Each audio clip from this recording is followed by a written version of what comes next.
하나님 말씀은 누가복음 15장 1절에서부터 7절까지의 말씀입니다.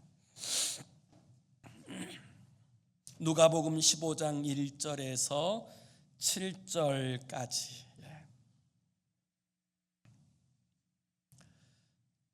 우리 다 찾으셔서 같이 한 목소리로 함께 읽습니다. 시작. 모든 세리와 죄인들이 말씀을 들으러 가까이 나오니 바리새인과 서기관들이 수군거려 이르되 이 사람이 죄인을 영접하고 음식을 같이 먹는다 하더라. 예수께서 그들에게 이 비유로 이르시되 너희 중에 어떤 사람이 양 100마리가 있는데 그 중에 하나를 잃으면 99마리를 들에 두고 그 잃은 것을 찾아내기까지 찾아다니지 아니하겠느냐. 또 찾아낸즉 즐거워 어깨에 메고 집에 와서 그 벗과 이웃을 불러 모으고 말하되 나와 함께 즐기자. 나의 잃은 양을 찾아내었노라 하리라. 내가 너희에게 이르노니 이와 같이 죄인 한 사람이 회개하면 하늘에서는 회개할 것 없는 의인 99으로 말미암아 기뻐하는 것보다 더하리라. 아멘. 켄 시걸이라고 하는 사람이 있습니다. 이 사람은 애플이라고 하는 회사를 창립한 스티브 잡스와 약 17년 동안 일하면서 그 디자인과 마케팅 분야에서 주도적인 사역을 하였던 사람인데요. 이 사람이 쓴 책 한 권이 있습니다. 책 제목이 정말 심플한데 책 제목이 뭐냐면 단순하게 심플 이렇게 되어져 있습니다. 그 책에 보면 애플이 세계적인 기업이 될 수 있었던 가장 큰 매력과 장점을 뭐라고 표현하냐면 단순성 이렇게 표현합니다. 그래서 이 스티브 잡스는 언제나 회사의 비전도 그리고 제품의 디자인도 심플해야 된다고 항상 강조하였다고 합니다. 그리고 복잡하면 힘을 잃게 된다라고 하는 사실을 끊임없이 강조하였다고 합니다. 이 책 가운데 아주 눈에 띄는 한 구절이 있는데요. 제가 한번 읽어드릴게요. 애플이 주도한 모든 혁신은 단순함을 향한 사활을 건 헌신에서 탄생했다. 좀 말이 의미가 깊지요. 우리는 단순하면 그럼 단순하면 되지 이렇게 생각하는 경향이 있는데 이 켄 시걸은 뭐라고 이야기하냐면 애플은 그 단순함을 향한 사활을 건 헌신이 있었다. 이 말은 단순이라는 것이 절대로 쉬운 것이 아니라는 것을 역설적으로 표현하는 것 아닙니까?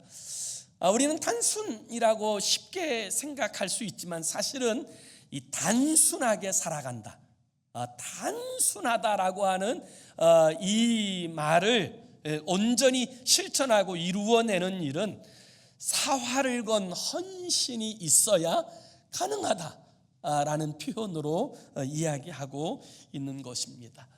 저는 이 글귀를 읽으면서 교회에 대해서 생각을 해봤습니다. 그러면 교회는 무엇에 단순해야 될까? 어떤 하나의 목적을 붙들고 나아가야 될까? 그와 같은 이제 고민 가운데 우리가 2025년에는 하나님께서 이 땅에 교회를 세우신 본질적인 목적인 한 영혼을 주님께로 전도하는, 구원하는 일에 집중하는 교회가 되기를 사모하면서 우리가 이 말씀 가운데로 나아가는 것입니다. 여러분, 교회는 어떤 일을 해야 될까요? 당연히 주인 되신 하나님을 기쁘시게 하는 그 일을 해야 될 것입니다. 그러면 주인 되신 하나님을 기쁘시게 하는 것이 무엇일까요? 오늘 우리가 읽은 누가복음 15장에는 하나님께서 기뻐하신다라고 표현하는 장면이 세 개가 등장합니다. 그런데 이 세 가지 장면 모두가 잃어버린 영혼을 돌아왔을 때, 잃어버린 것을 찾아냈을 때 기뻐하신다라는 사실을 말씀하고 계세요. 그래서 하나님께서 가장 기뻐하시는 것은 무엇이냐? 한마디로 이야기하면 잃어버린 영혼이 주께로 돌아올 때 하나님은 이 세상의 어떤 기쁨과 비교할 수 없는 기쁨으로 기뻐하신다라는 사실을 우리는 알 수가 있게 되는 것이지요. 우리 한번 7절의 말씀을 다시 한번 봅시다. 7절. 우리 7절을 함께 같이 읽습니다. 시작. 내가 너희에게 이르노니 이와 같이 죄인 한 사람이 회개하면 하늘에서는 회개할 것 없는 의인 99으로 말미암아 기뻐하는 것보다 더하리라. 아멘. 하나님께서는 가장 기뻐하시는 것이 뭐냐? 죄인 한 사람이 회개하고 주님께로 돌아오는 것. 그 기쁨은 이 다른 기쁨과 비교할 수 없는 기쁨이 된다라고 우리 주님께서 분명하게 말씀하고 계세요. 그래서 오늘 우리는 이 말씀에 좀 집중하려고 하는데요. 구체적으로 하나님께서 가장 기뻐하시는 것이 뭐냐? 그 첫 번째는 잃어버린 영혼을 찾는 것, 그것을 하나님이 가장 기뻐하신다라는 사실을 우리는 볼 수가 있다라는 거예요. 그것이 뭐겠어요? 전도예요. 오늘 이 말씀의 배경을 먼저 살펴볼 필요가 있는데요, 이 말씀의 배경을 살펴보려면 오늘 본문이 시작되는 1절과 2절을 먼저 한번 살펴보셔야 합니다. 우리 1절과 2절을 보세요. 모든 세리와 죄인들이 말씀을 들으러 가까이 나오니 바리새인과 서기관들이 수군거려 이르되 이 사람이 죄인을 영접하고 음식을 같이 먹는다 하더라. 주님께서는 어떤 사람이든 그가 주께로 돌아오기를 원하셔서 주님은 어느 마을이든 가서 전도하시고 그 영혼을 주님께로 이끄셨어요. 그리고 그 사람이 누구인가를 따지지 않으셨어요. 그 사람이 어떨 때에는 그 유대인들이 가장 증오하고 저주하는 매국노라고 불려졌던 세리들도 있었고, 어떤 때에는 그들이 인간 취급도 하지 않았던 창기들도 있었어요. 그리고 사람들이 무시하고 멸시하는 소외된 사람들도 있었어요. 주님은 누구를 가리지 아니하고 그 사람에게 나아가 하나님 나라의 복음을 전하시고 그들을 주님께로 인도하셨어요. 그런데 그 모습을 보고는 바리새인들과 서기관들, 소위 종교인들이, 종교 지도자들이 그 모습을 보고는 주님을 비난하기 시작합니다. 저가 죄인들과 함께 대화하고 죄인들과 함께 음식을 먹으니 저가 죄인이 아니냐, 똑같은 사람이 아니냐 비난하였음에도 불구하고 주님은 조금도 그런 비난에 개의치 않으셨어요. 생명을 구원하는 일에 어떤 방해도 개의치 않으셨어요. 그때 주님께서 들려주신 말씀, 오늘 우리가 읽은 본문의 말씀을 잃은 양의 비유, 이렇게 설명합니다. 한 목자에게 100마리 목양하는 양이 있었어요. 그런데 그 양 중에 한 마리를 잃어버렸습니다. 목자는 그 사실이 발견되어지자마자 100마리의 양을 들에 두고 그리고 그 한 마리의 양을 찾을 때까지 산과 들로 골짜기로 그 나무 숲을로 헤치고 다니면서 결국에 찾아내었을 때 그 양을 어깨에 메고 집으로 돌아와서는 이웃들과 친구들을 다 초청하여 잔치하면서 감사하였다라는 내용이 오늘 우리가 읽은 이 본문의 말씀의 내용이에요. 많은 사람들은 이 본문의 말씀을 묵상하면서 이제 그 주님의 마음, 이 땅에 교회를 세우신 목적을 발견할 수 있게 되어지는 것이지요. 여러분, 하나님께서 가장 기뻐하시는 것이 뭐냐? 그것은 바로 잃어버린 그 양을 찾는 것, 멸망을 향해서 사망을 향해 나아가는 그 생명을 구원하는 것, 그것이 하나님께서 어떤 기쁨과 비교할 수 없는 가장 큰 기쁨으로 여겨주시는 줄로 믿습니다. 영국의 런던에 가면 꼭 많은 사람들이 여행하고 있는 곳 가운데 하나가 유네스코 세계유산으로도 지정된 웨스트민스터 사원이라고 하는 곳입니다. 이 웨스트민스터 사원은 성공회, 다시 말하면 기독교회예요. 교회인데,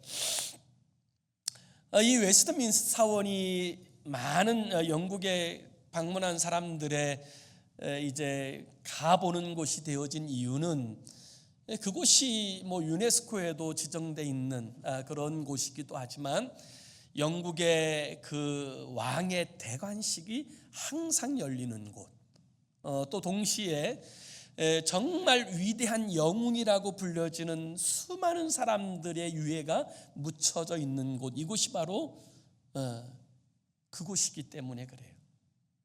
그래서 많은 사람들이 이제 이 웨스트민스터 사원을 방문하는데, 한 번은 이 여러 사람들이 웨스트민스터 사원에 이제 방문하였다가 그곳을 안내해 주는, 가이드해 주시는 분이 이제 그곳에 대한 설명을 해 주기 시작합니다.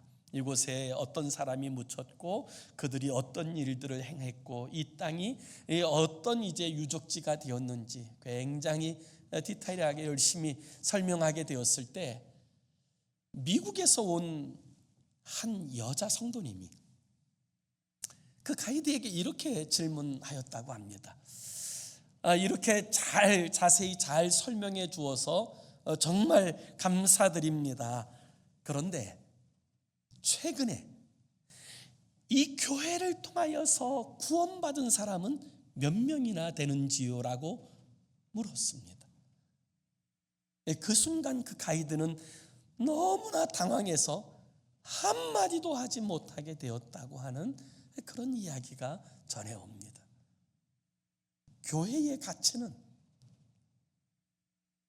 얼마나 모이느냐, 얼마나 오래되었느냐, 그것이 사람들이 어떻게 생각하느냐의 가치가 결정되는 것이 아니라 그 교회를 통하여서 정말 구원받은 사람들이 있느냐, 하나님께로 돌아온 백성들이 있느냐, 그것이 그 교회의 가치를 결정하는 기준이 되어져야 되는 줄로 믿습니다.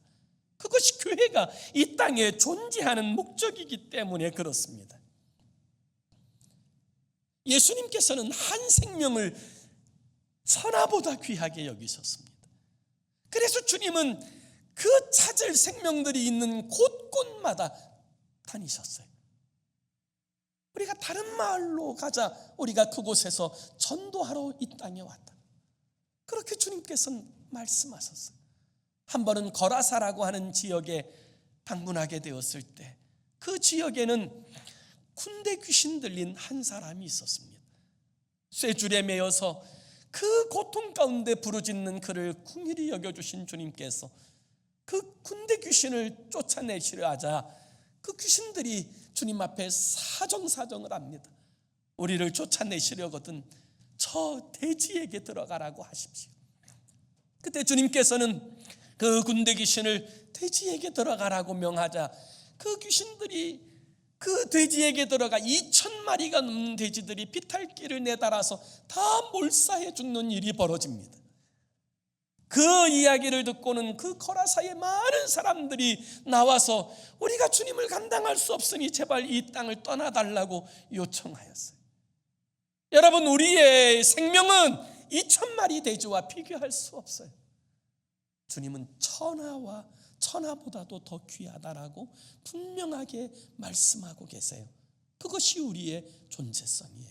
그 은혜로 구원받은 우리가 그 은혜로 구원받은 공동체인 교회가 해야 될 가장 중요한 일, 그것이 바로 주님께서 가장 기뻐하시는 영혼을 구원하는 일인 줄로 믿습니다. 주님이 이 땅에 오신 목적이 뭐예요? 주님께서 이 땅에 오신 목적에 대하여서 누가복음 19장 10절에 주님은 이렇게 말씀하세요. 인자가 온 것은 잃어버린 자를 찾아 구원하려 하심이라. 그것이 주님께서 이 땅에 오신 목적이에요. 주님이 십자가에 지신 목적도 동일합니다.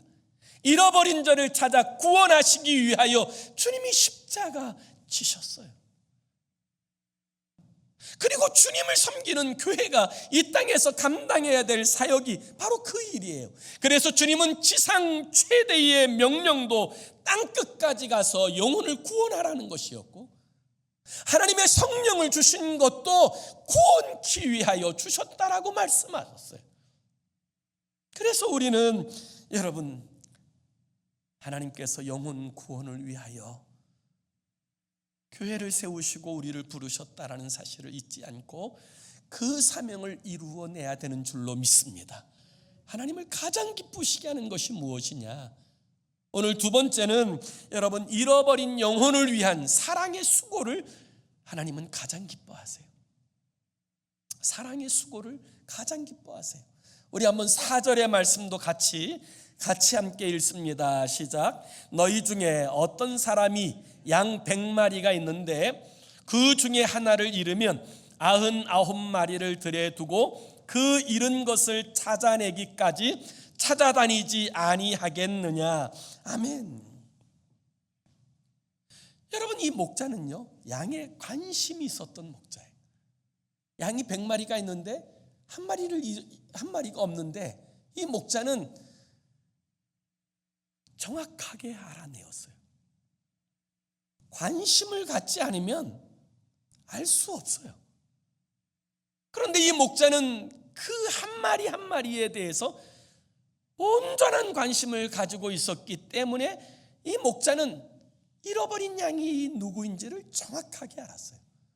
실제로 그 당시 유대 사회에서는 이 자신이 기르는 이 양들을 이 자기 가족처럼 여기고 그렇게 살았을 뿐만 아니라 그 양 한 마리 한 마리에게 그 이름을 다 지어주어서 그 이름을 불렀어요. 그런데 그 100마리 중에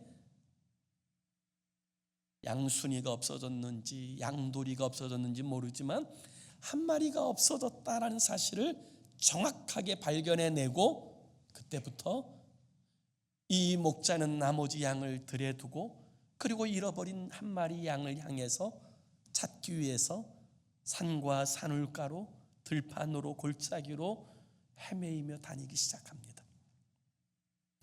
이 많은 사람들이 누가복음 15장을 읽을 때 이런 염려를 하세요. 그러면 들에 있는 99마리 양은 어떻게 될까? 아마 그 양들은 그 친한 벗을 불러서 부탁을 했든지. 그런데 여기서 중요한 것은 무엇이냐면 이 목자의 맹목적인 사랑을 이야기하는 거예요. 자기의 가족과 같은 그 양을 잃었을 때 그 목자의 눈에는 다른 것은 아무것도 보이지 않습니다. 오직 잃어버린 양 한 마리를 찾기 위해서 맹목적으로 그것을 쫓아다니고 있는 이 목자의 모습을 우리에게 보여주는 거예요. 맹목이 뭐예요? 눈이 멀은 것을 이야기하는 것 아닙니까? 진짜 사랑하면 눈이 멉니다. 다른 것은 보이지 않아요. 얼마나 가치가 있는지 계산하지 않습니다. 진짜 사랑에는 수고를 아끼지 않아요. 진짜 사랑하면 어떤 것도 아깝지가 않아요. 사랑이 없으니까 계산하게 되고 따지게 되는 것이죠. 야곱이 외삼촌 라반의 집에 갔을 때 그 라반의 둘째 딸인 라헬을 보고는 첫눈에 뿅 갔어요. 그래서 이 야곱이 외삼촌에게 이야기합니다. 외삼촌 딸 라헬을 나에게 주십시오. 그러자 외삼촌 라반이 그렇다면 나를 위해서 7년을 봉사해라. 돈 받지 말고 수고해라, 그렇게 요청합니다.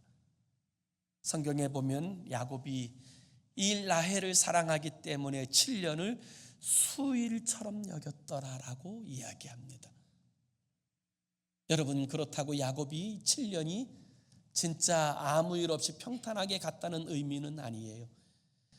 7년 동안 야곱은 눈코 뜰 새 없이 힘들고 고단한 삶을 살아냈지만, 그러나 그 사랑 때문에 그것을 아무것도 아닌 것처럼 여겼다라는 말이에요.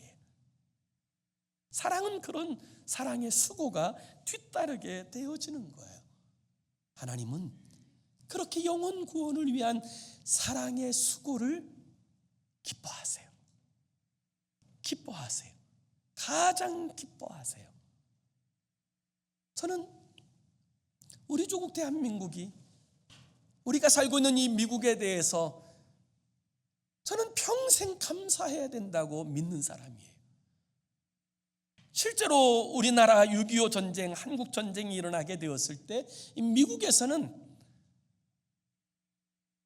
그 당시에 알려지지도 않은 땅, 누구도 모르던 그 땅에 그 평화를 위해서, 구원을 위해서 179만 명을 파병합니다.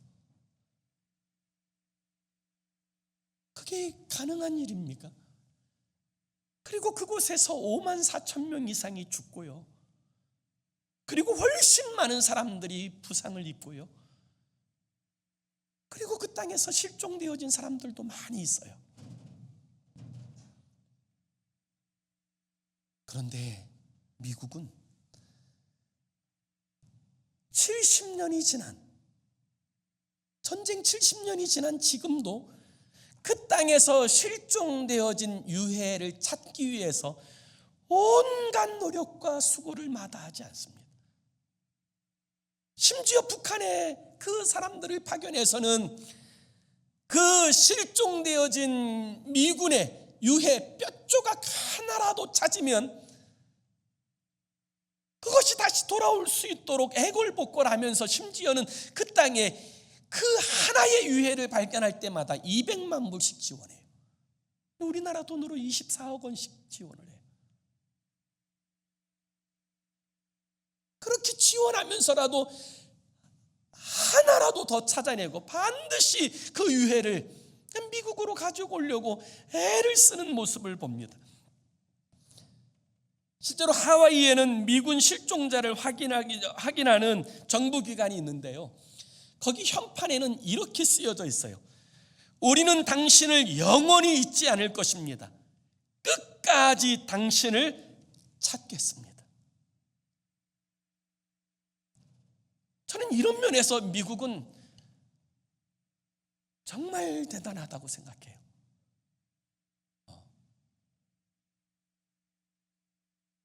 끝까지 책임지려고 하는, 물론 미국이 다른 나라의 입장에서 볼 때 잘못한 것도 있을 수 있고 마음에 안 드는 것이 있을 수도 있지만, 적어도 자기 국민에 대해서, 자기가 지키고 보호해야 될 이 대상에 대해서 그것을 끝까지 지켜내려고 하는 그 태도와 자세는 반드시 본받아야 된다고 믿습니다. 그런데 우리나라는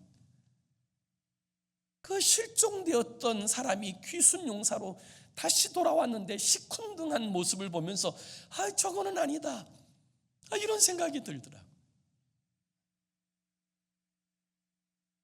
잃어버린 영혼을 찾는 전도는 쉽지 않습니다. 왜냐하면 결코 그 영혼을 내어주지 않으려고 하는 마귀와의 영적 싸움이기 때문이고요, 그 한 영혼을 구원하는 것은 마치 그 어머니가 아이를 출산한 것과 같은 영적 해산의 고통이 뒤따르기 때문입니다. 그렇지만 그 일은 가장 영광스러운 일이고 하나님께서 가장 기뻐하시는 일이기에, 이 일을 위한 수고, 잃어버린 영혼을 찾기 위한 이 수고를 하나님은 절대로 잊지 아니하시고 그 수고를 기뻐하시는 줄로 믿습니다. 하나님이 가장 기뻐하시는 세 번째는 잃어버린 영혼을, 그 잃어버린 영혼의 구원을 기뻐하는 것, 그것을 기뻐하세요. 다시 말하면 한 영혼이 주님께로 돌아왔을 때 그것을 너무너무 함께 기뻐하는 것, 이것을 기뻐하신다는 거예요. 그래서 오늘 보면 5절과 6절도 함께 봅니다. 5절 6절 시작. 또 찾아낸 즉 즐거워 어깨에 메고 집에 와서 그 벗과 이웃을 불러 모으고 말하되 나와 함께 즐기자. 나의 잃은 양을 찾아내었노라 하리라. 다시 말하면 한 영혼의 구원을 무엇보다도 기뻐하실 뿐만 아니라 그 기쁨을 기뻐하는 사람들의 모습을 하나님은 기뻐하신다는 거예요. 교회에 한 사람이 열심히 전도해서 주께로 나오는데 뭐 내가 전도한 사람 아니니까 시큰둥하게 바라보는 것, 그걸 기뻐하시는 것이 아니라 그 한 성도가 그렇게 애쓰고 기도하고 눈물을 흘리며 그 전도했던 그 한 생명이 돌아올 때 하나님이 얼마나 기뻐하실지 알고 함께 너무너무 기뻐하고 환영하고 축복해주고 함께 기뻐하는 그 기쁨을 하나님이 기뻐하신다는 거예요. 그걸 기뻐하신다는 거예요.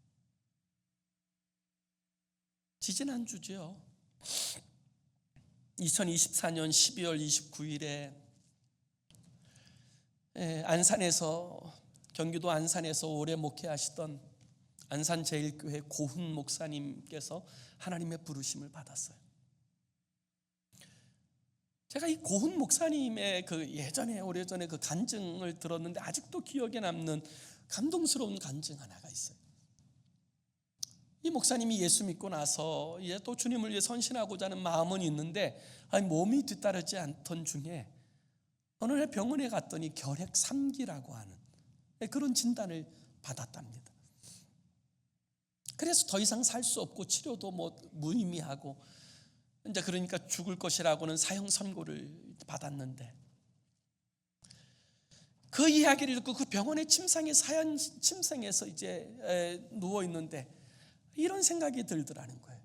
그러면 내가 이제 얼마 있으면 하나님께로 가는데 하나님 앞에 섰을 때 그래도 이거 참 잘했다, 얘야 이 참 수고했다, 그럴 일이 뭘까?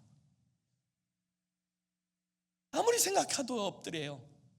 그러다가 아침녘에서야 하나님께서 정말 기뻐하시는 것이 뭘지를 생각해내고는 그날부터는 자기도 이제 곧 죽을 사람인데 그 주변의 그 침상에서 각혈을 잃는 사람들의 피를 다 받아내고 다 청소하고 그리고 그들을 돕고 섬기면서 그들에게 복음을 전하는 거예요. 그러다가 며칠이 지나고 몇 날이 지나고 몇 달 만에 한 사람이 진정으로 예수 그리스도를 영접하고 받아들이는 이 모습을 보고는 이게 너무너무 감격스러운, 너무너무 좋은 거예요.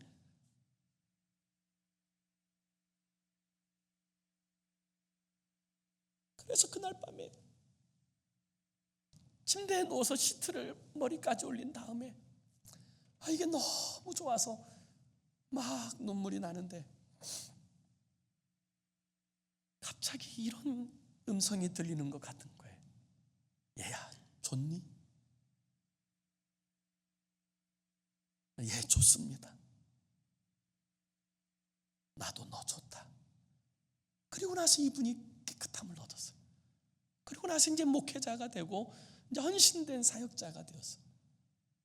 여러분, 정말 우리의 기쁨은 뭡니까? 잠시 있다 사라질 이 세상에서 다른 사람들보다 더 잘 먹고 잘 사는 것이 우리의 기쁨입니까? 다른 사람보다 건강하게 오래 사는 것이 우리의 기쁨입니까? 우리의 진짜 기쁨은 내 아버지의 기쁨이 내 기쁨이어야 할 줄로 믿습니다. 그게 가장 복된 기쁨이에요. 가장 영광스러운 기쁨이에요. 여러분, 미국의 제39대 대통령인 지미 카터 대통령이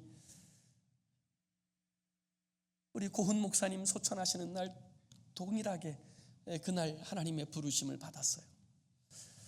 그래서 우리가 이제 그저께 뉴스를 통해서 보았듯이 미국에 있는 모든 대통령들이 다 모여서 추모하고 뭐 거기는 여당도 없고 야당도 없고 뭐 다 서로 이렇게 격려하고 이제 이런 모습들을 보니까 지금 우리 한국 상황에서 이런 모습을 보니까 괜히 울컥하더라고요. 그런데 여러분, 이 지미 카터 대통령은 일평생 주일학교 교사로 헌신했던 하나님의 사람이었어요. 그 지미 카터가 섬겼던 교회는 큰 교회가 아니에요. 작은 교회였어요.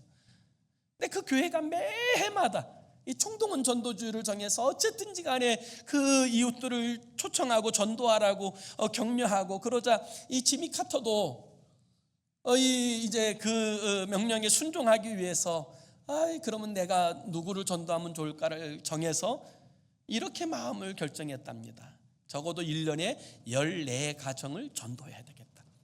그래서 14가정의 이름을 써서 기도하고, 그리고 14가정을 다 방문해서 선물하고 또 그들을 초청하고, 그래서 10년을 지났더니 140가정을 이제 전도하고 초청하고, 그 가운데 이제 주님께로 진짜 돌아온 사람들도 많이 있었다 그래요. 그래서 이제 자기 나름대로는 그래도 내가 그렇게 많이 했구나, 이런 마음을 가지고 이제 살고 있는데 1966년에 그가 조지아주의 주지사로 출마하게 됐어요. 출마하게 되었을 때 3개월 동안 30만 명과 악수를 했답니다. 그리고 나서 그의 책에 보면 이렇게 얘기해요.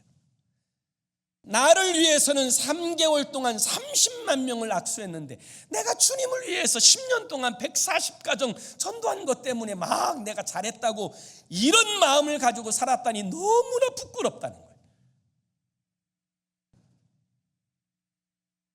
여러분, 그 태도가, 그 마음이 귀하지 않습니까? 그러다가 그가 대통령이 됐어요. 1977년에 그가 박정희 대통령하고 이제 그 회담하기 위해서 한국을 방문했을 때, 그가 침례교인이기 때문에 여의도 침례교회에 주일날 예배에 참석했어요. 주일날 여의도 침례교회 예배를 다 참석하고 난 다음에 그 목사님께서 이 지미 카터에게 한 가지를 요청했어요. 카카, 내가 부탁이 있습니다. 우리나라 대통령인 박정희 대통령 좀 전도해 주십시오. 그래서 실제로 이 지미 카터와 박정희 대통령 사이에 정상회담이 있을 때 지미 카터가 30분 동안 박정희 대통령에게 예수 그리스도의 복음을 전했어요. 그런데 이 사실이 알려지고 난 다음에 워싱턴에 있는 정가에서는 난리가 났습니다. 무슨 정상회담하라고 보냈더니 예수 전도하고 있냐고 막 야당에서 막 난리가 났었답니다. 그때 지미 카터가 이렇게 말했어요. 나는 가장 중요하게 생각하는 것을 하였습니다. 나는 가장 중요하게 생각하는 것을 하였습니다. 다 중요합니다. 우리의 삶의 자리에서 여러분, 중요하지 않은 것이 어디 있어요? 그러나 가장 중요한 것, 하나님께서 가장 기뻐하시는 것, 그것을 하며 살아가는 저와 여러분의 삶이 되어질 수 있기를 예수 이름으로 축원합니다. 기도합시다. 우리 함께 기도했으면 좋겠어요. 어느 사회학자는 21세기는 개인주의, 이기주의 사회라고 정의했어요. 그러나 하나님의 사람들은 개인주의, 이기주의를 벗어버리고 하나님의 기쁨이 되는 그런 삶을 삽니다. 성령의 사람들은 하나님이 기뻐하시는 것에 마음을 둡니다. 이 시간 우리 함께 이렇게 기도했으면 좋겠어요.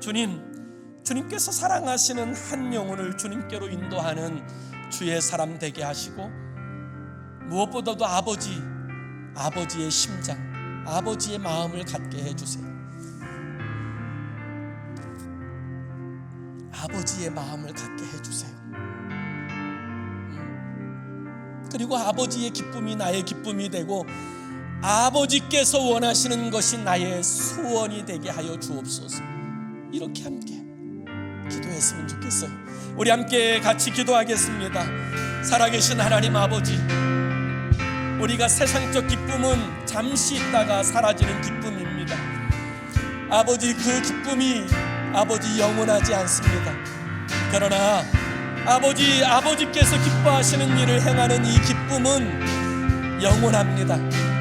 천국에서도 영원할 것입니다. 하나님 아버지, 주님께서 원하시는 한 영혼에 집중하게 하시고 그 영혼을 주님께로 인도하는 주의 사람으로 살도록 하나님 축복하여 주옵소서. 개인주의에 빠져서, 이기주의에 빠져서 내가 무엇을 먹고 마시고 쉴까 여기에만 몰두하고 살아가는 인생이 아니라 아버지께서 기뻐하시는 것이 무엇인지 하나님 그 일에 몰두하고 살아가는 우리 되게 하시고 주의 뜻을 이루게 하여 주시옵소서. 사랑하는 주님, 우리에게 아버지의 마음을 알게 하여 주옵소서. 그리고 예수의 심장을 갖게 하여 주셔서 우리 주님 이 땅에 오셔서 오직 그 목적을 향하여 십자가를 향해 나아갔듯이 아버지, 때로 이 길이 험한 길이고 또 이 길이 참 거친 길이고 힘든 길이지만 전도하지 않으면 아무 일도 일어나지 않지만 그러나 주님 기뻐하시기에 이것이 주님이 우리를 부르신 가장 중요한 목적인 것을 알기에 아버지, 그 길로 나아가기 원합니다. 감당할 수 있는 능력을 주시고 성령의 기름 부으셔서 우리를 통하여서 하나님의 그 선하신 뜻이 이 땅에 이루어지게 하여 주시옵소서. 예수 그리스도의 이름으로 기도 올리옵나이다. 아멘.